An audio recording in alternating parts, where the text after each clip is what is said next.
guys, welcome to whatever episode this is. This is a Cerakote episode. Right now we're going to start off with red. We've already sandblasted. We've dunked it in a big old acetone tank for about 20 minutes to make sure that it gets all the grease off, degreased and everything. This stuff is Cerakote C series, so it's automobile stuff. And these are little 4-ounce bottles. You can find them on cerakote.com for $35. Cerakote has decided to provide all the Cerakote for this episode and an awesome shirt. So huge shout out to Cerakote and cerakote.com for this awesome opportunity to get this onto the bike. If you don't need an oven or anything else other than sandblaster, it's a lot of acetone and a little $22 8mm HVLP gun. You can find them on Amazon. Hang them up on a thing like this. And, well, here we go. Let's try it out.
black velvet, here we go.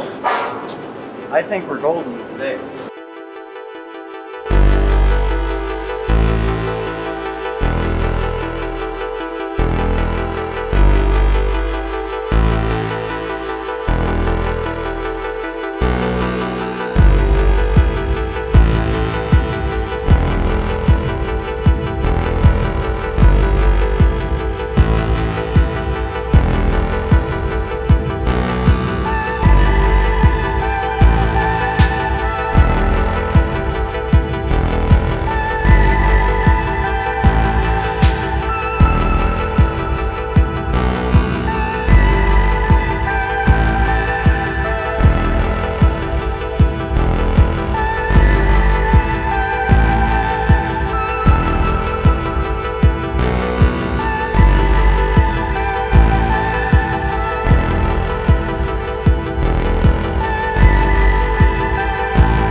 I think we got it. So that'd be the end of this video. Thanks for watching. Make sure to like and subscribe. And since you've watched it all the way through, I'm going to give you a good discount. So type in this discount code for my merchandise on the link that is in the description. So make sure that you guys go check that out, get some merch at a good discount. Thanks for watching. I'll see you in the next one.